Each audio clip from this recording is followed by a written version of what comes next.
मेरे प्रियजनों, बिहार हमारा है, हम जब तक जिएंगे तब तक आएंगे।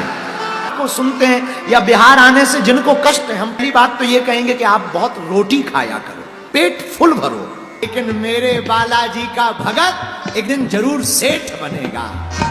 जब से बिहार में धीरेंद्र शास्त्री आए हैं तो लगता है कि एक सियासी तो जंग चल रही है, उसमें लगता है कि जिस तरह से जेडीयू में लेकर करके तमाम घटनाएं चल रही है, अब लगता है कि नीतीश और मोदी में भी फूट होने वाली है।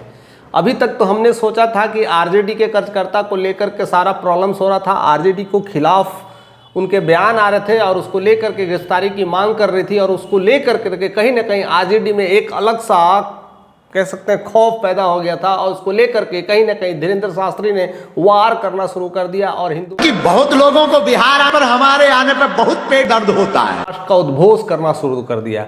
लेकिन एक और न्यूज़ ने सबको कह सकते हैं चकमा देते हुए एक सियासी को तेज कर दिया है। वो कोई और नहीं, जेडीयू के एमएलसी निकले, यानी वो गुलाम जोश ने अपने इस बात को आरोप लगाया है कि भाजपा के सपोर्ट में तो आते ही हैं, आरोप लगाया कि धीरेंद्र शास्त्री कहीं ना कहीं एक हिंदू राष्ट्र बनाने की बात कर रहे हैं। यह बिल्कुल सही नहीं है। हिंदू राष्ट्र हो जाएगा तो बाकी धर्मों के लोग कहाँ जाएंगे, इसको लेकर करके उन्होंने धीरेंद्र शास्त्री पर एक गलत आरोप लगाया। कहते कि ऐसे ही लोग हमारे देश को खराब कर रहे हैं, बिगाड़ रहे हैं। यानी एक जेडीयू में भी एक विवाद शुरू हो गया है। और जेडीयू अगर आज की डेट में अगर बिहार में देखा जाए तो जेडीयू सिंपल जेडीयू नहीं है, वो एक एनडीए है, और एनडीए में बीजेपी और जेडीयू एक साथ आते हैं, और उसमें कुछ कार्यकर्ता उनके खिलाफ है और कुछ कार्यकर्ता साथ हैं। यानी जेडीयू के एमएलसी एक धीरेंद्र बाबा के खिलाफ बातें कर रहे हैं, और उधर चिराग पासवान उनके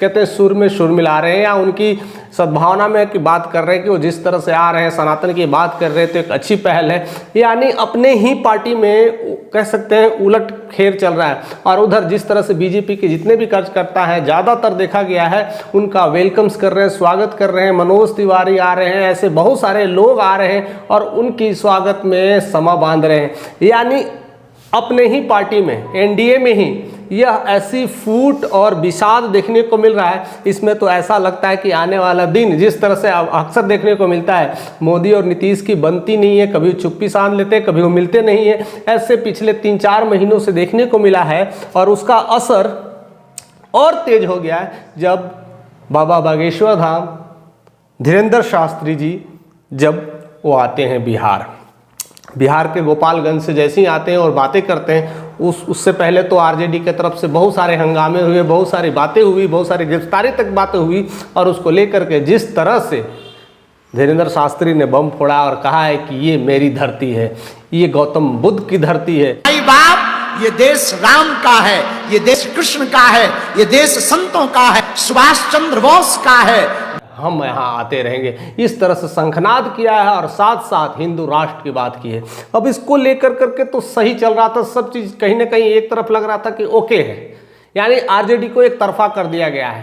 अब क्या करेंगे? अब एनडीए में भी फूट हो रही है, एनडीए के में भी नेता ऐसे ऐसे बयान दे रहे हैं। अब इसको लेकर करके क्या अटकलें हो सकती है, किस तरह की बातें हो सकती है। चुनावी माहौल नज़दीक आ चुका है, और इस तरह से बाबाओं का एंट्री लेना अपने आप में एक सियासी कह सकते हैं सियासी तेज कर दी गई है। उधर अभी देखा जाए तो श्री रविशंकर वो पटना में प्रवचन दे रहे हैं, और बाबा धीरेंद्र शास्त्री वो गोपालगंज में दे रहे हैं। यानी और तीसरे अभी मोहन भागवत वो आरएसएस के ज़बरदस्त खिलाड़ी हैं, वो अपनी ही टीम लेकर के अपने ही एक अनुसंधान कर रहे हैं। यानी देखा जाए तो बिहार में एक अलग ही कॉम्बिनेशन चल रहा है, यानी धार्मिक माहौल चल रहा है, स्पिरिचुअलिटी का चल रहा है और आरएसएस का चल रहा है। यानी एक साथ इस तरह से तमाम बिहार में घेरने की कोशिश की गई है, एक हिंदू का रिफ्लेक्शंस बनाने की कोशिश की जा रही है। और सबसे बड़ी बात है उसमें ये सब पार्टियों का इस तरह से बयान देना और आपस में लड़ना, तू मैं करना, इसमें आरजेडी का तो एक हाथ तक तो ठीक था। आरजेडी और एनडीए में फूट हो सकती है, आपस में जिस तरह से विवाद हो सकता है तो होना है। लेकिन अगर एनडीए में भी विवाद हो जाए तो अगर कह सकते हैं बिहार के सियासी में सबसे बड़ा एक हलचल लाने में अगर जो भूमिका निभा रहे हैं तो बाबा बागेश्वर नाथ उर्फ धीरेन्द्र शास्त्री का भी एक अहम रोल है। और जिस तरह से वो कहते हैं संविधान में 125 बार छेड़छाड़ की गई है, एक बार और कर दिया जाए और हिंदू राष्ट्र के लिए उसमें कुछ ना कुछ संलग्न कर दिया जाए तो क्या जाएगा।